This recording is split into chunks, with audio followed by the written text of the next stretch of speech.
Hello and welcome to Super Lady Hero Hour. I am Yael Tygiel. I am joined as always by KB. Hello, KB. Hello, hello. Thank you everyone for joining today's show. Before we get into Loki, The Flash, Batwoman, Legends, and Superman and Lois, we are going to dive into some news. So first up, everyone knows that they are doing a Toxic Avenger film. Peter Dinklage was the first one announced, cast and announced, and now we have two more additions. Last week, we actually heard that Kevin Bacon will be playing the villain. This week, Julia Davis and the Elijah Wood are being added to the cast. So are you excited about this casting news?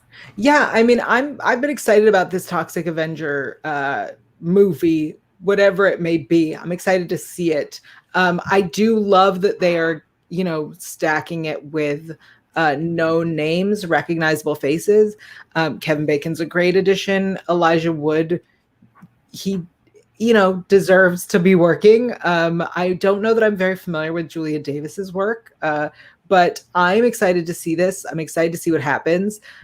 I also feel like I'm torn sometimes because I get very excited about big star castings, but I also really love discovering unknowns.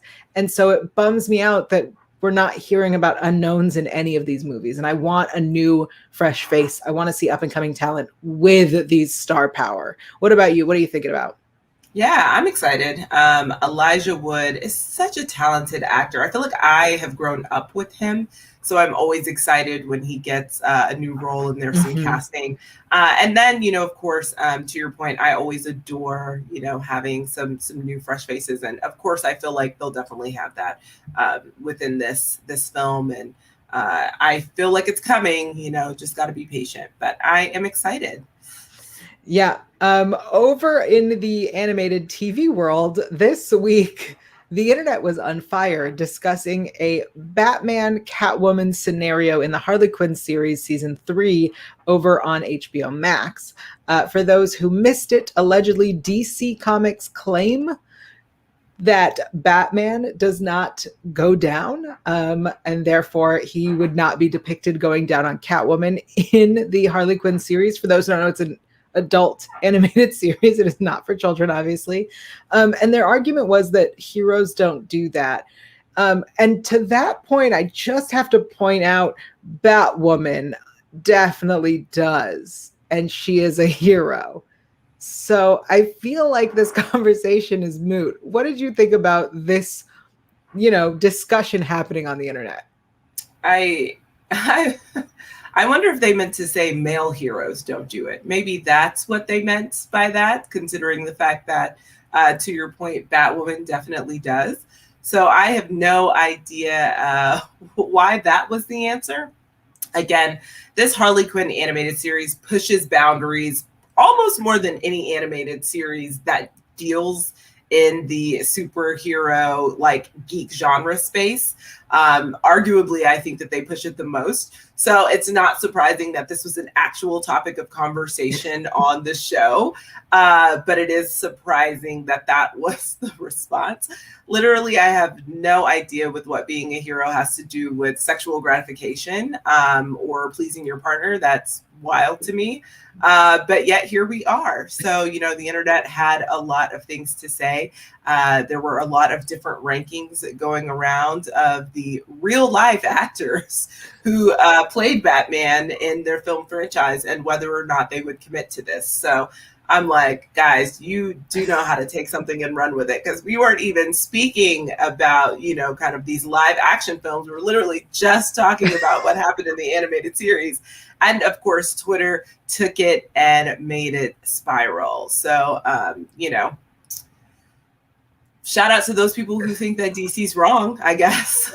I will say this conversation is hilariously fascinating, and I am happy to continue it on Twitter with anyone who would like. Because I'm like, what is happening on Twitter? And I kind of caught the tail end because I have been knee deep in work, but I was just like, what is even happening? We're not even talking about this. And I feel like if we were talking about a live action version, I don't know. I kind of feel like we would be talking about like some other TV shows versus like film franchise versions, if that makes Right. sense. But yeah. Yeah, I have thoughts on this. I he definitely should be. But that's fine. Moving along. Speaking of TV, we have some premiere dates for the CW's DC TV verse. Legends of Tomorrow, which is usually in the past few years has been relegated to a mid-season show, is going back to the fall, and they will be premiering with Batwoman on October 13th. And a month later, The Flash will be returning on November 16th. All the other superhero shows seem to be waiting at least until winter. What do you think about these announcements, KB? We'll see what happens. I think that it's probably still going to be a moving target, much like this year, because we still haven't gotten things fully under control. And so we'll see how production goes and kind of see what that looks like. And it'll be a moving target. But I do think something that is probable this year is a crossover. So I do think, they kind of tossed that idea out of the window when COVID truly happened. Like we were originally supposed to get it. And I think trying to figure out how to make that work, but also maintain your COVID guidelines, maintain safe sets, kind of apart, was a top priority, as it should have been. So I don't think we're getting that this year, but I think it is probable for next year, based on, I guess, kind of how they see production going, maybe in, kind of the mid-season scenario, though. But I think that they are actively trying to get back to our normal calendar schedule, because right now, y'all, I swear we're going to be seeing the CW verse until September, and then they're going to be like, 2-week break, and then here we come with the new season, in some capacity, because they actually have a lot of shows. And as we know, Naomi got picked up. We still have Stargirl, like we have a lot. We have to finish Supergirl, so there's a lot of things happening. And I honestly think that, I kind of think that we may not have the break that we are used to, but next year hopefully we get back to that schedule. Yeah. Also, I know that there was a discussion about 5-episode crossover event situation with The Flash at the beginning of the fall. I wonder how that plays into these premieres and where that actually is whether it's going to happen or not, and what it means. Yeah. I do hope that they hold off so that we can get some of the other shows back in order to do it as well. Mm-hmm. And something that I would actually really like to see is if we're kind of, dabbling in the same universe now, maybe they'll be able to bring Stargirl over for some fun in some capacity as well. So, yeah. Yeah, absolutely. All right. Before we dive into our shows, this is your full spoiler warning. There's the button. The full spoiler warning. If you have not watched Superman, Lois, The Flash, Batwoman, what am I forgetting? Loki, Superman, Lois, Batwoman, Legends of Tomorrow. That's it. It's been a day. This is your spoiler warning. Consider yourself warned. We are starting with Superman and Lois. Here is the quick cap for episode 10. Oh, Mother, Where Art Thou? Lana reaches out to Lois and Clark when Kyle starts behaving strangely. Jonathan opens up to Jordan. Sarah storms out after accusing her mom of always covering for her dad. This is an episode I think we've been waiting for. We got a lot of reveals and answers. What did you think about this episode? Yeah, I really liked it. So, my prediction last week was that they would be blood brothers. They are. So I'm glad that they went down this road because, like I said last week, it's really interesting to finally have Clark have family again. I feel like it's such a heavy theme. And with his earthly mother being dead, it's nice to be able to kind of see him in this element, albeit, of course, his brother is evil. And has ulterior motives, but it's still nice to kind of know. So I think that, the twins' response to Morgan being their uncle was like, seriously, like this is the uncle that we have out of everything that's going on in the world. It's him. Yes, it is. So it is revealed that they are half brothers. They have the same mom. They do have different fathers. Apparently their mother was, kind of betrothed to Morgan's father in a very traditional kind of Kryptonian way, and then met Clark's father and fell in love and was like, just kidding, and kind of left that family and started a new one in pursuit of love and happiness, apparently. So clearly Morgan does not take well to that, which is no surprise there. All superheroes are dealing with the trauma of their parents in some capacity. So I'm sure that he could have a lot in common with Lois to discuss about parental trauma and abandonment in some ways. I think they'd have a riveting conversation about that if he ever, stopped trying to kill her. But yeah, so I think it was an interesting episode, I think we finally got more of what like Morgan's big plan is, which is great. The only thing is that, of course, they have this machine that returns the normal consciousness back to the individuals who had gotten the Kryptonian consciousness.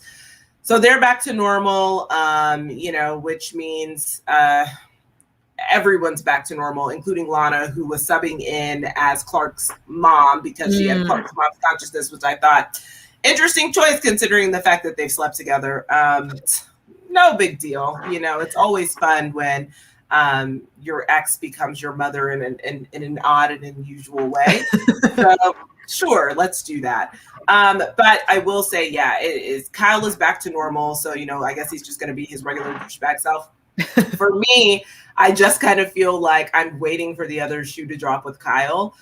He was excited to see his daughter, but like ultimately he still wants these powers. He still wants power. He still wants to be involved with Morgan Edge.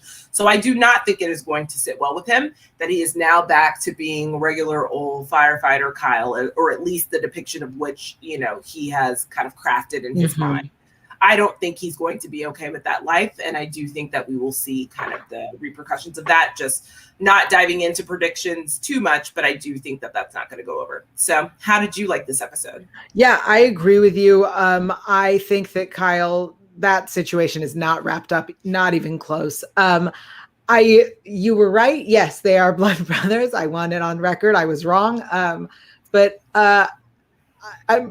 I'm happy he wasn't a Zod. That's where my mind went. And I'm very happy that was not where we ended up going. I do like this explanation as to how he made it to Earth and then was not welcomed the way that Clark was. Like, I do love that story. There's that movie, Bright something. There was like a horror film that was essentially the same story. I want to say it was J.J. Abrams, probably. I think it might have just been called Bright. Maybe. Yes, sure. So there's the movie where the kid has superpowers, but doesn't turn into Superman, does turn into this guy. So I think that was really an interesting twist, because that makes sense to me that, like, yeah, if you weren't picked up by this amazing family, who knows how you would have turned out. So I think that's really interesting. I agree with you. It's weird that his ex embodied his mom's consciousness. I do think the explanation of the tech to me felt real loosey-goosey with the rules of like the consciousness of it all, because it was this Kryptonian consciousness is now in this body and took over, and the other consciousness could be dead after a certain amount of time. So all of these people that we have now recovered, at least some of them should not be alive. And the idea was that we had to do the process again to them to reverse it. But we did it again in a large scale that took out everybody. So now everybody on the ground should have the opposite, right? Like they're just decide the rules.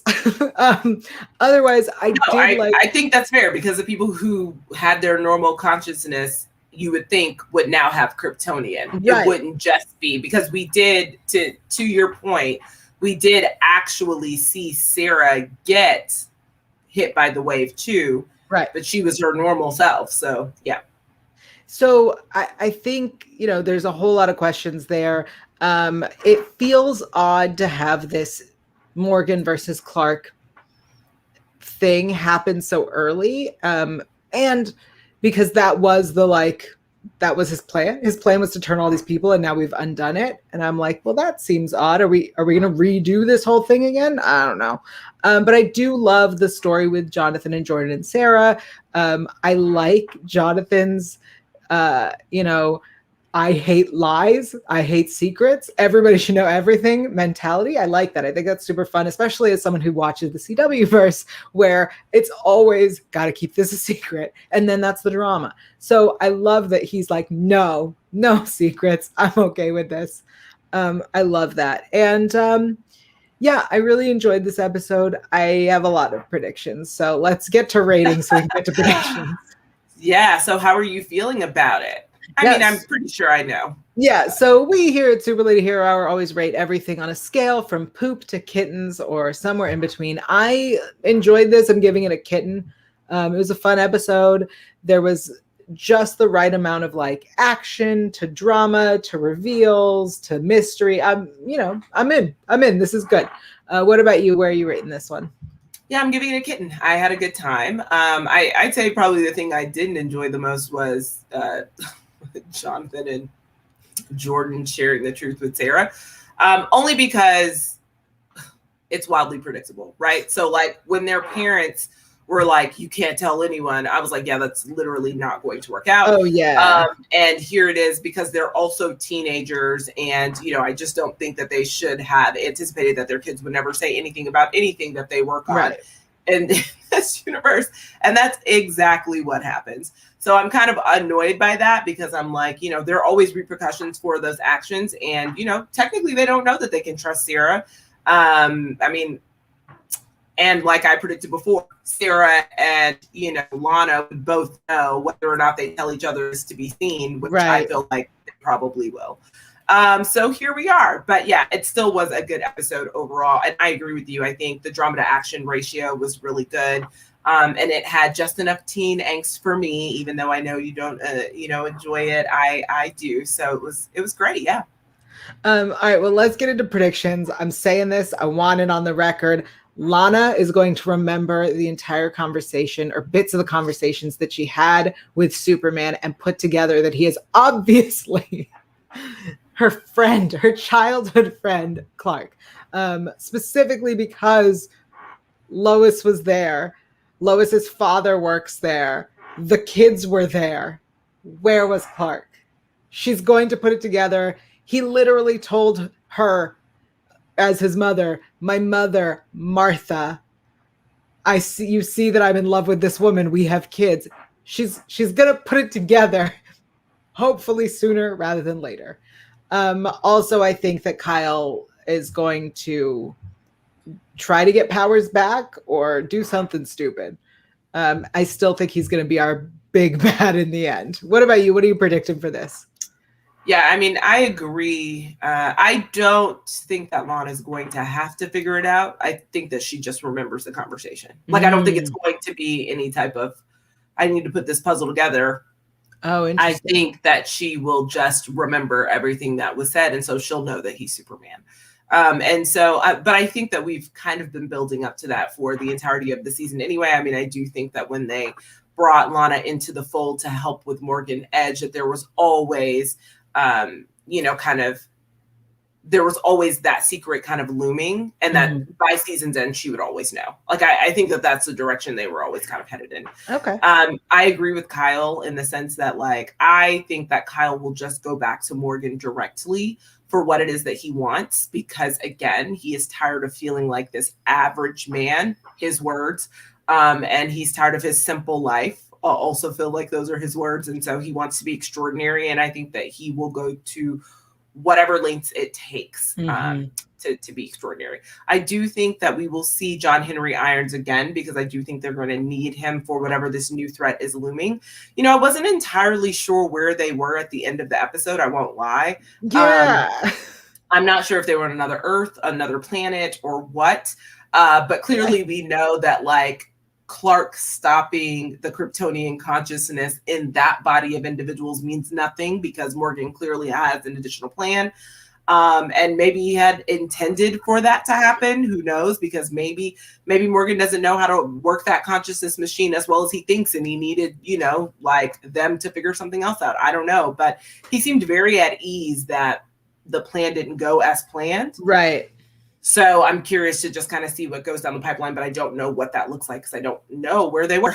I won't even pretend. So. Yeah, they showed us this location as though we were supposed to recognize it, and I was like, "Was this the mines?" Or I literally was like, "Okay," and then I moved on. So, all right, yeah, that's how we will move on now. I know, right? So next, let's talk about Loki. Here is the quick cap for episode 2, The Variant. So Mobius puts Loki to work, but not everyone at TVA is thrilled about the God of Mischief's presence. So how are you feeling about episode 2 of Loki? I am still super into this.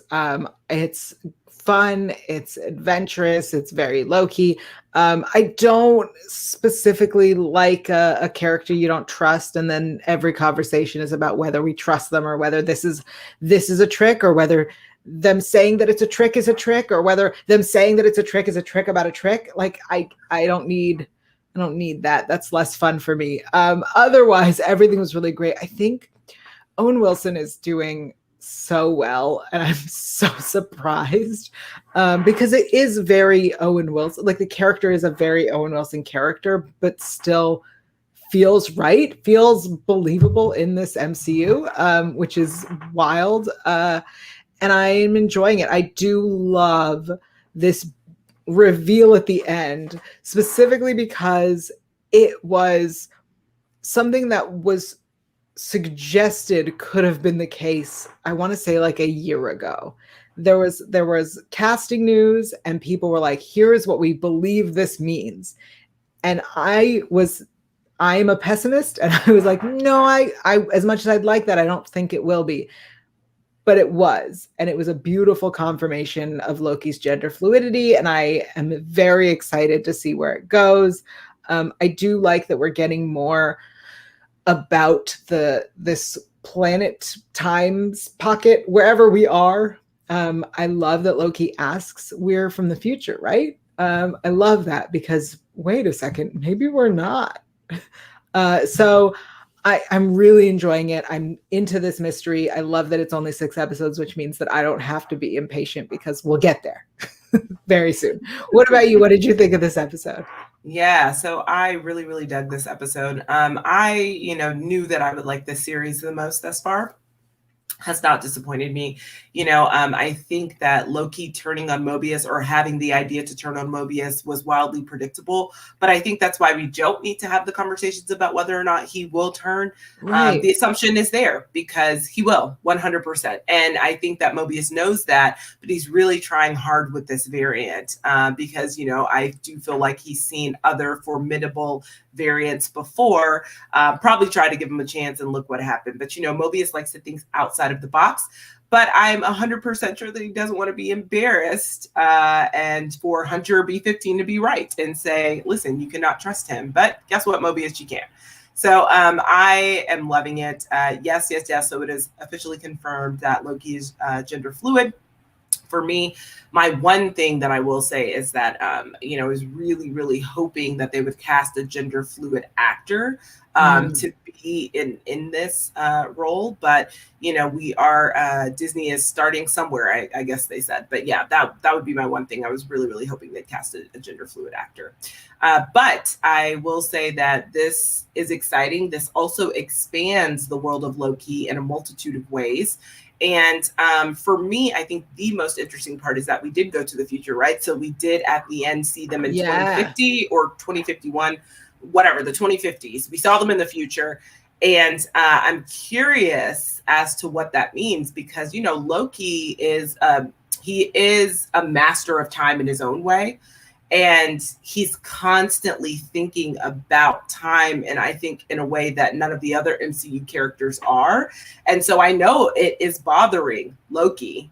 Like, I know it's bothering Loki right now to be like, what are we doing? TVA, what does this mean? TVA, what are you, so Loki is like a child when it comes to the TVA. So I am still sticking by my prediction that I do think the TVA was created by a version of Loki. I still do, because it is kind of like this Pandora's box that Loki's unable to figure out right now. Mm-hmm. And it is driving this particular version of Loki insane. And so I am like, well, there's only one person I feel like that could pull something like this off that would really be trippy enough to kind of upset Loki's mind. And I think it's just another version of Loki. So I love that idea that you have. I think it's so smart, and I think it's totally reasonable and possible.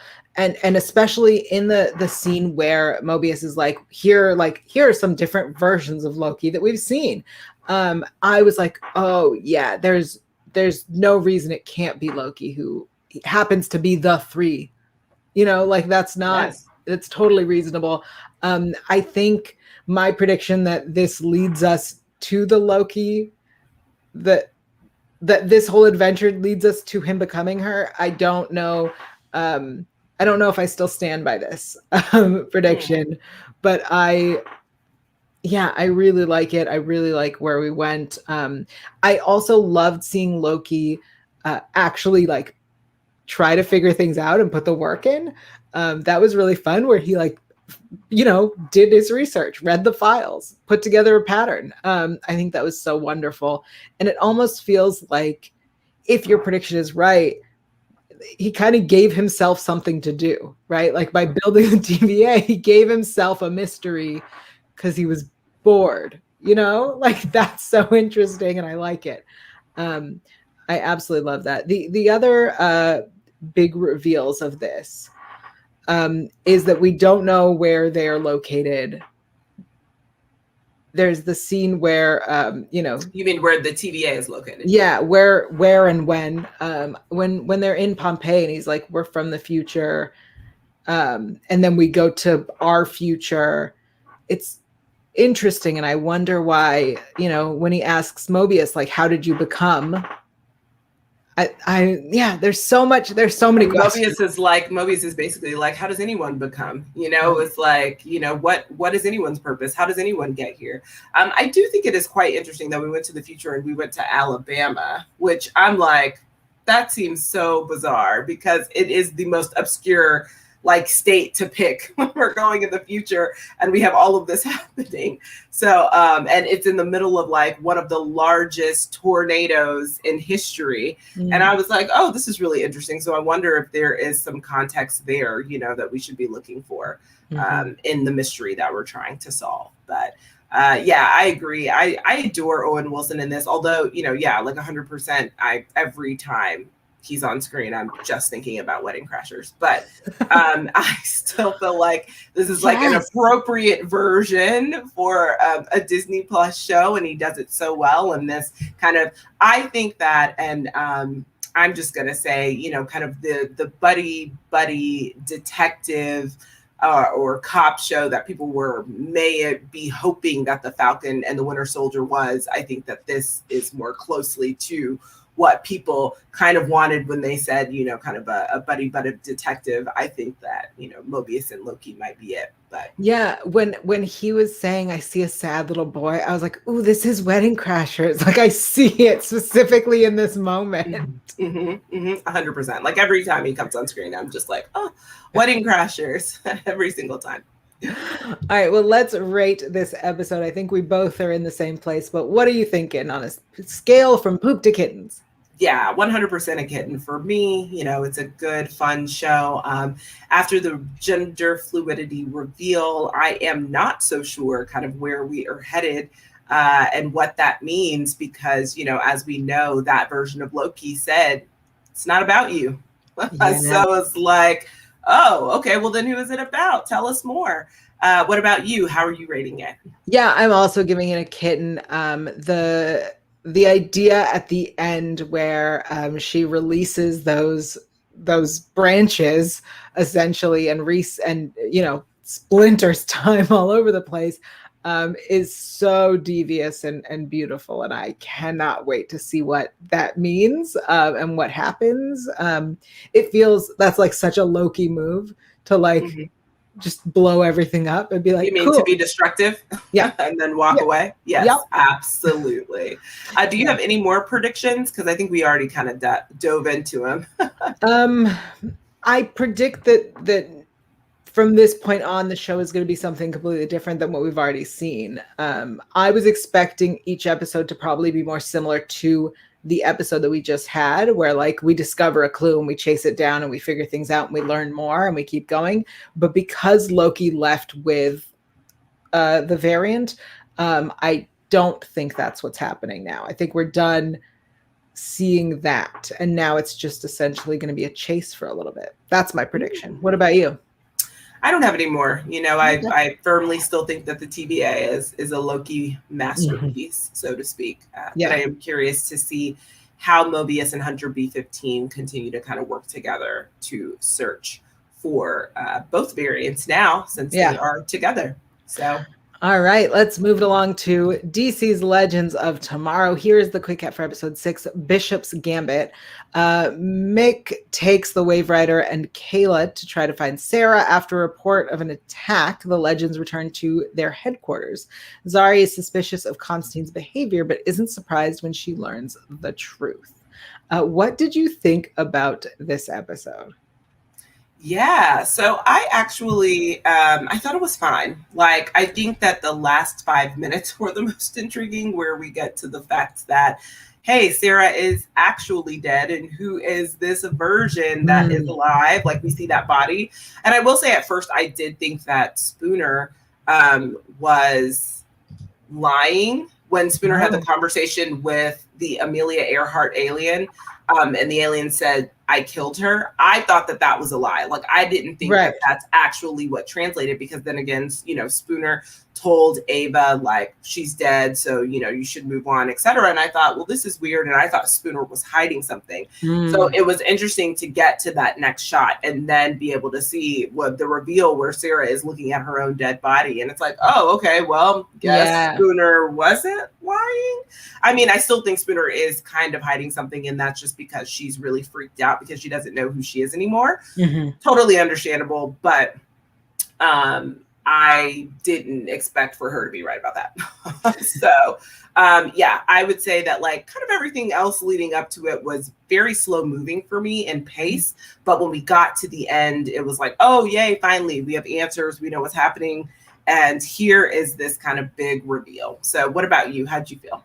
Yeah, I think the Spooner stuff, I think because we don't know her as much, I don't care as much. Like, yes, I get it. You're freaked out that you might be turning into an alien. And yeah, that is a possibility. And I know you care, Spooner, but like, your team won't care. They, you know, these are people who travel in time and space. They are not going to care that you're an alien. Specifically because they know Gary's an alien, and I don't think they care, you know? So I think that story is a little bit obnoxious, but also the Zari Constantine, again, that ship does not work for me. And her realizing that he's having trouble with magic is, who cares? But that said, I think that the entire stuff happening on the planet where Sarah was fascinating. We get more of Bishop's reasonings and his plan, and that he's a clone over and over again, which I like.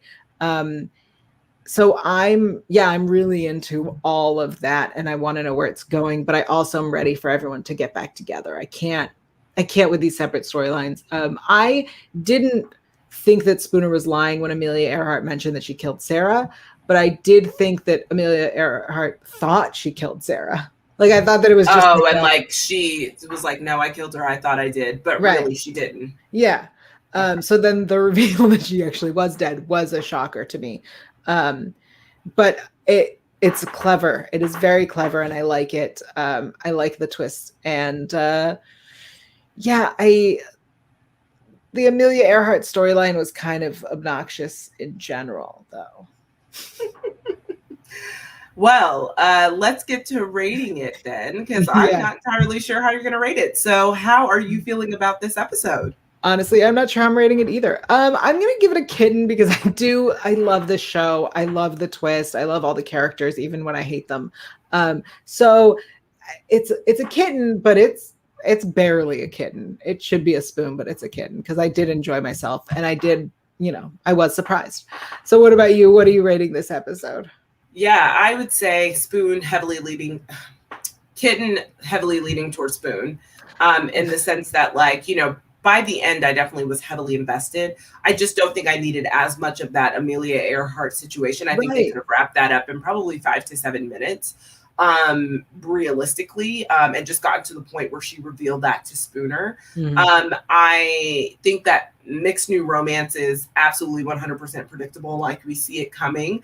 But yeah, I think that Sarah's death, it's a kitten for me because I do think this mystery behind Sarah's death, which hopefully we'll be solving kind of in the next episodes, and what that means for this duplicate version of Sarah, and why does she still have all of her consciousness then, and she doesn't have to be, like with all of the Avas, it feels like each Ava has to figure out where they are and what they're doing and who, but Sarah knows everything still. Mm-hmm. So I want to know more about this, and how that's going to impact, everything moving forward. And then also, like, Sarah's died multiple times before anyway, we've seen throughout the Right. Arrowverse, which is now the CW verse. So I am curious how this death will be different.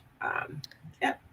I agree. I look forward to them all reuniting so that we can move on. You just want them to reunite, and I feel like that's probably not going to happen for like a couple more episodes. I feel like I I know disagree. you don't want it, but you're like, oh, okay. So what do you predict is going to happen next episode? I predict next episode they're going to at least be able to contact each other. Okay, you're like baby steps. It probably would not happen this way, but yes. If they're going to reunite, I think it's going to start with Sarah sending out a signal, letting them know that she's alive, or Mick making it back, something. Okay, got it. Yeah, I think it's going to be a couple of episodes before we fully see them reunited again. But I do think that Sarah's been very apprehensive about Bishop, which makes sense. But I think that she's going to need to form an alliance in order to figure out what is going on, and how she got here and what happened, and to put together the puzzle pieces, and also figure out who she wants to become and how to reunite. Like, there's just so many different layers. So I think that she's going to have to kind of bite her teeth and get along with Bishop a little more than she anticipated or even wants to. All right. So next, let's talk about The Flash. So here's the quick cap for the 13th episode, Masquerade. Cecile faces her past when a new enemy traps her in a mental mindscape. Chester questions his place on the team, taking Cisco's position. So how did you feel about this episode? Okay. Chester's hesitation, I feel like, is unnecessary and like a season 2 storyline. Like, no, we're past this. He's been there for a while. He's part of the team. I get it. You need to, we're done. We're not doing this. That said, I did enjoy Cecile's storyline. I did like getting more of her backstory. I think it was interesting. I think for an episode that seemed to want to address mental illness, I think that they missed the mark a little bit. I think that, in the end, they had a really nice message of like, take care of yourself, seek help if you need it. But I think that the amount of times they like threw out words like crazy, psychotic, insane, feels very insensitive. And I did not like that. But I do like the storyline of this mask.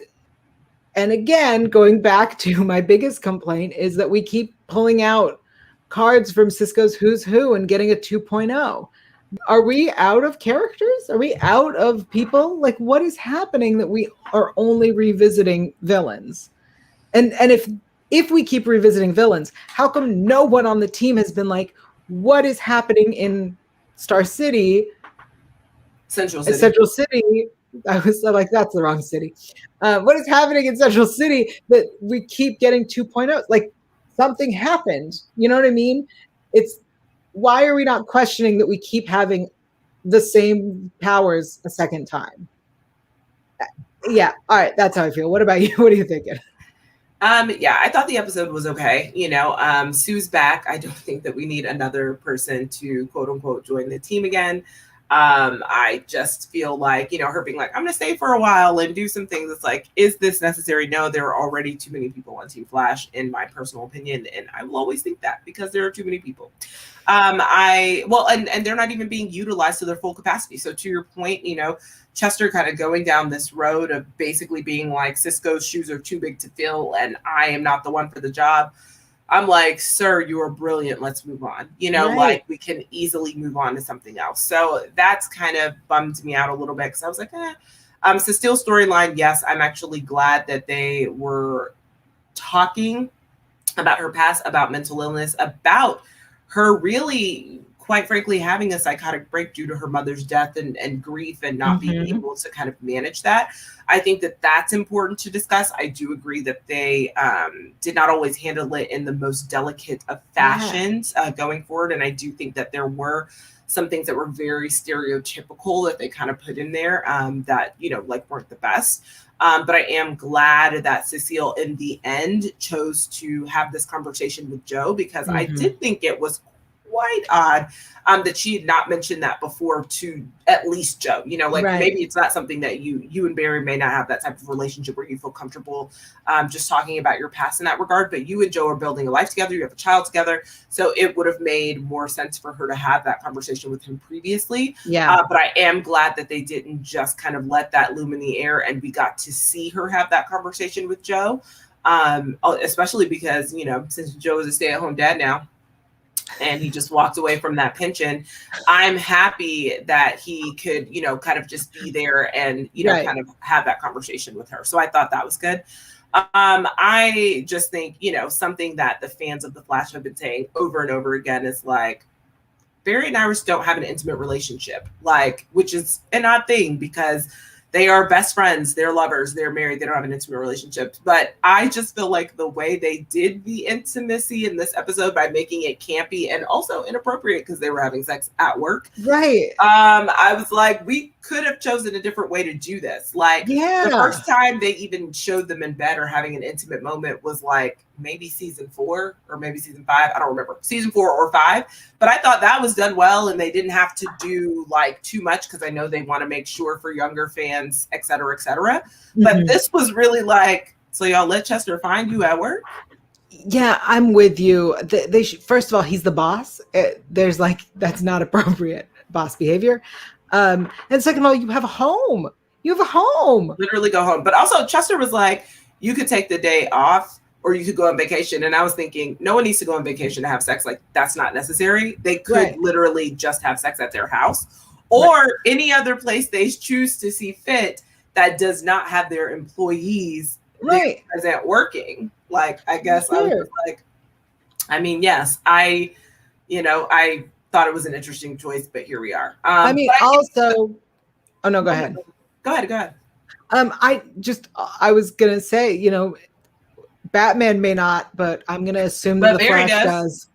Clearly. So, Barry does something right, but I just still feel like, that's fine. We're adults and you guys are human beings, and also you're trying to have a baby, so it also makes sense. Right. But probably just, they're at work. Also, I don't know a way to say this, but you could wait until everyone left work though. Right. If you just also want to have sex at work, you own this building. You can tell people we're done for the day.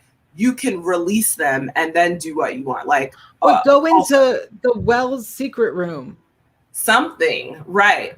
Where you kind of obsessed over death over and over again in that article. Yes. That. MIA missing in action. You can go in there too. There are so many different options. Also, I just feel like there are mad cameras in Star Labs, but that's not there. Yeah. So, but I will say the most interesting part, finally, Joe still being the detective that he is in his spirit. Yep. Found out that this woman may not be who she says she is, which is obvious. So is she the big bad? That's who is the big bad? Because I'm still confused. I'm with you on that. I do appreciate that the lightning strike that hit Cecile connected to the storyline. It didn't need to. We didn't need that whole thing. Nope, none of that was needed, but fine. Yeah, I like Sue's addition though. I disagree with you on that one. I think Sue coming back was good, especially because I felt so terrible because of other circumstances. This character of Sue that had just been introduced was relegated to the leave town, and I appreciate that she's back now. So I'm Oh, actually very well, happy for her. listen, I'm fine with her being back for this episode because it actually makes sense because her expertise is literally thieving. Like Yeah, she's a thief. She's a master thief, which is still very odd to me because she's wealthy, but here we are. that So makes she sense. is a wealthy master criminal thief. So that makes sense for her to come back for this mission. Sure. But this whole let's add her to the team and I'm gonna stay a while, like, okay. Mm. Like, I guess. All right. Well, let's rate this episode. Where are you putting it?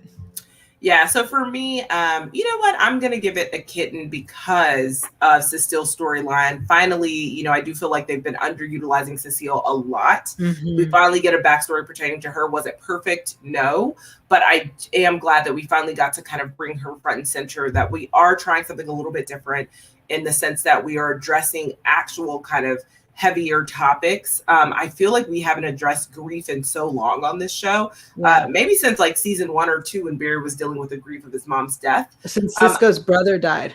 And Cisco's brother died, yeah, so that happened. And then also a little bit, I mean, we saw a very small portion when Barry and Iris's like daughter from the future leaves again, and Iris was grieving, so we saw that a little bit too.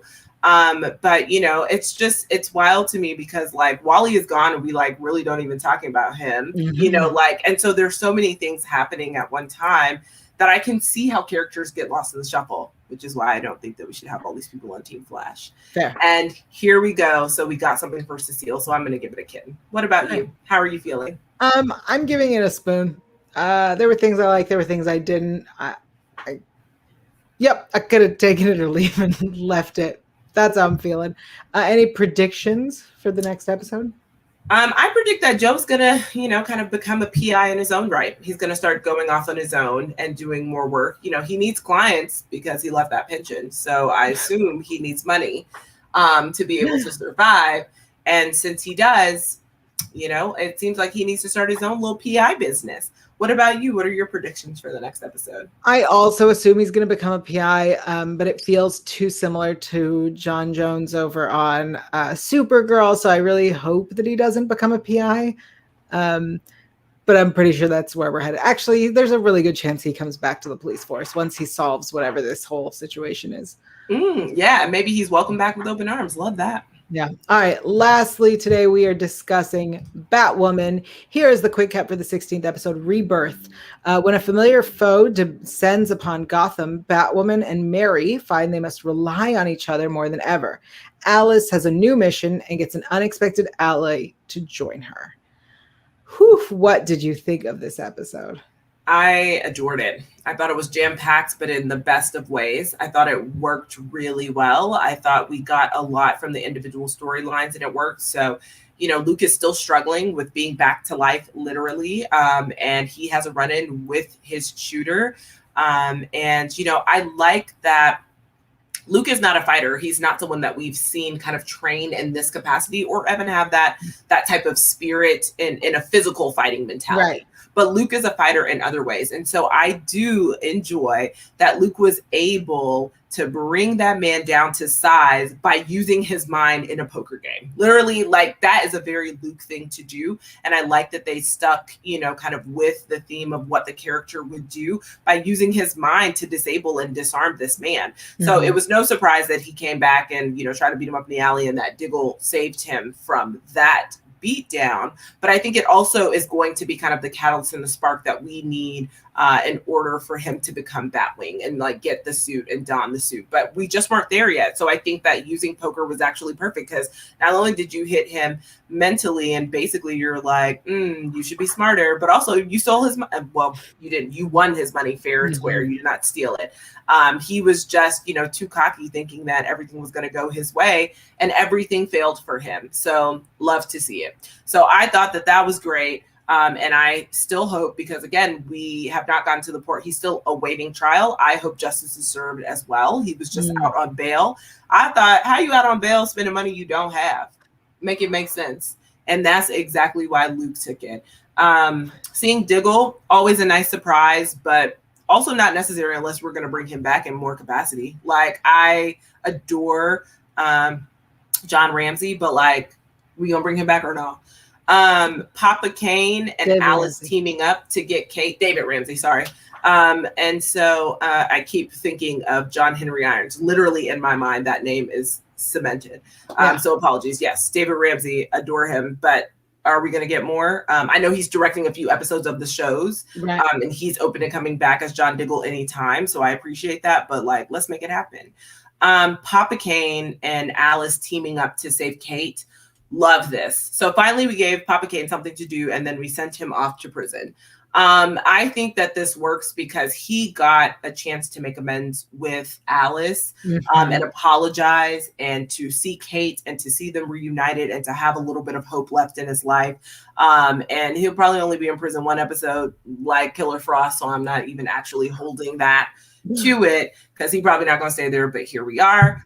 And of course, for me, the biggest downfall was that Ocean is now dead. So, you know, when Ocean meets Alice's father, when he meets Papa Kane and he calls him Mr. Kane and he's like, call me old fashioned, but I really want him to like me. I really was watching that screen like, wow, I would really do anything that man told me. And I'm not that type of person at all. But if that man told me it's to go to the moon, then where are we going and what time are we leaving? And yet they killed him. So RIP to my boo, Ocean, who is dead, which I kind of saw coming because, you know, Alice can't have happiness. But realistically, and, you know, no disrespect, Alice girl, I wish they would have killed you because he is too fine to die. But here we are. And, you know, I have to sit with that death. But yeah, I thought that Ryan having that moment with Luke, where Luke was transparent about wanting to die, I think that was necessary because she thought she did this brave and heroic thing. And he's like, yeah, actually, I wanted to die. So we should talk about that instead. I agree with you. The Luke stuff, I think, was dealt with very nicely. I like the way that we did this whole thing. I really enjoyed this, like, Alice Papa Kane team up. I like how we're getting Kate is trying to come through. I like this. I like that Ryan was willing to give up her mom's plant. You know, I liked all of it. Ocean's death is a bummer. I think the moment that Alice got the magic knife, the knife with the desert rose on it, I was like, stab him and bring him back to life. Is that not how this works? Somebody just put a piece of plant in his mouth. I mean, something. Try something. Worst case, you stab him and he's still dead. Like, try. Yeah. So I was bummed that happened, but my concern now is that Alice, because now she has her humanity back, is going to stick around and kind of be like an anti-hero, and I don't want it. Like, either have her be this, you know, emotionless villain, or let's get rid of her. I don't need her now.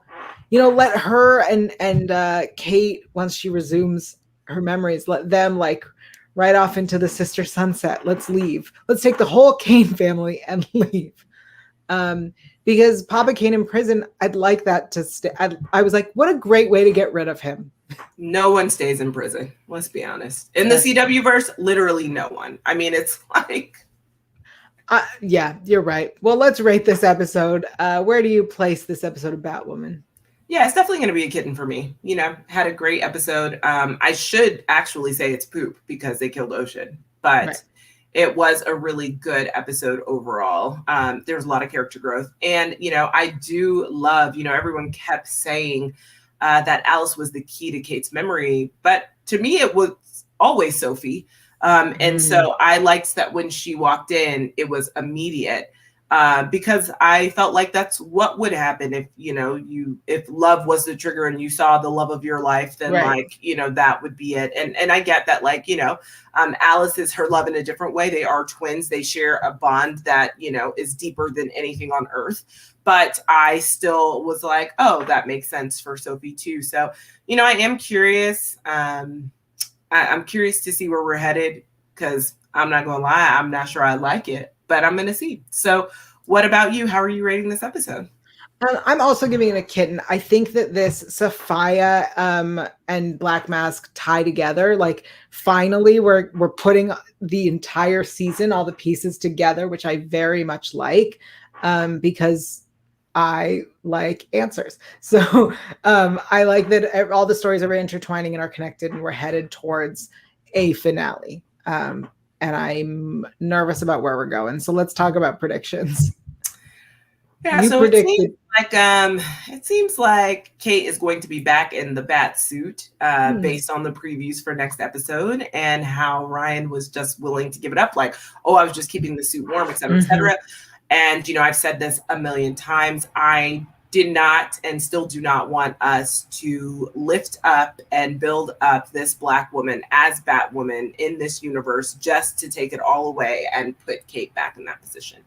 So if it is for one episode, because Kate is still also trying to figure out who she is, and it's to help jog her memory, and like maybe putting on the suit and doing this will provide some keys, that's fine. But at the end of the day, we no longer need this Kate King character. That's where I'm going to stand by. We built this entire show around Ryan Wilder, as we should. That's the direction that we should head in. It should be Ryan as Batwoman and Luke as Batwing and anyone else who wants to come on board. And quite frankly, we don't have to kill Kate, but we can put her on a different, planet to do something else, or we can put her in a different, I don't know, we can move her somewhere else. She can go to another town and be Batwoman. I don't know, but she can't be in Gotham. And that's how I feel. Like, there is a Batwoman in Gotham. She can go to Star City. She can go to Central City. She can go to National City. I honestly don't care where she goes, but we have a Batwoman in Gotham City, and I would like to keep it that way. So what about you in terms of predictions? I agree. I think Papa Kane's I would like Papa Kane to be staying in prison. I think that's a great way to get rid of him. I said kill him, but fine. Put him in prison. That's cool too. I think that Alice and Kate should finally be able to be sisters and leave Gotham together. They are unneeded here. And I think that that is okay. Because, again, if Alice is not going to be a, completely emotionless killer who doesn't care who she's killing, then I don't want her in this town. And she has her sister back, and her sister is no longer Batwoman, so they should leave. They have the money. Leave. They have the resources. They have the time. They have the crime fighting powers. They have the skill sets. I mean, really, they literally have everything they need to leave. So I am not mad whatsoever. All right, so we are now at the end. We are getting to our final segments. Let's talk about Performer of the Week. Who do you have for Performer of the Week? I'm going with Danielle Nicolette, who plays Cecile on The Flash. Not only was she 3 different versions of her character, she had to give us all of these sides of this one character. And I think she did a really fantastic performance, especially because she is the tiniest person in the world. And the powerhouse of emotion makes her take up the entire screen, which is amazing for a woman who is under 5 feet. I just loved everything about it. Who is your Performer of the Week? Yeah, so my performer goes to Danny Nicolette as well, who is Cecile. I thought she really was able to showcase all that she brings to the role of Cecile and more. She has been on TV for a long time. She's been in a lot of different projects, and she's always been really, really good. And so I like that we were highlighting this, like I said before, finally able to highlight Cecile in a new light, a new capacity, add more layers and depth to this character and her story. My honorary mention, though, is going to go to Cameras for his portrayal of Luke Fox this week, because I do think this was a very Luke Fox heavy week on Batwoman. And he was able to kind of go through every emotion possible and kind of deal with things on his terms. And I think that Cameras did a fantastic job on that as well. Absolutely. Let's go on to style icon of the week. Who is your style icon this week? Yeah, so this week it is actually going to Bitsy as Lois Lane in that leather jacket sunglass combo when they go to the campground. Yep, loved it. What about you? Who's your style icon? I'm going with Sue Duran with her leather cat burglar suit, especially just how amazing she looks in it when she's thieving. I All will about say it. though, she had some like crazy amazing moves, in that suit. So shout Yes. out to her for even be able to, because I know those suits are like a pain to be able to move in. Yeah. So shout out to her that she got like functionality for real in this suit for Yeah. sure. All right. So what is your WTF or OMG moment for this week? I think it was that Sarah was a clone. That definitely threw me for a loop, and I have a feeling that it is a good thing for her and her soon-to-be clone wife. What about you? What is your OMG or WTF moment? So my OMG moment, WTF, mostly WTF, is when Ocean died. Why would y'all do that to me? I also think it was shocking that Sarah is dead and this is the clone version. Yes, sure.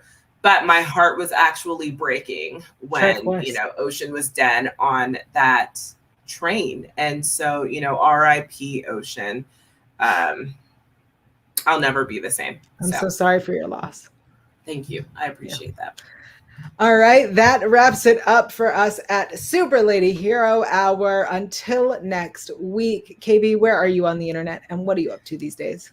Yeah, so Twitter and Instagram, the Lady KB, that's TheLadyKayb. And of course, please follow Super Lady Hero Hour on YouTube, subscribe to our channel, follow us on Twitter. And that's so you don't miss anything, any brand new episodes, any content that we put out.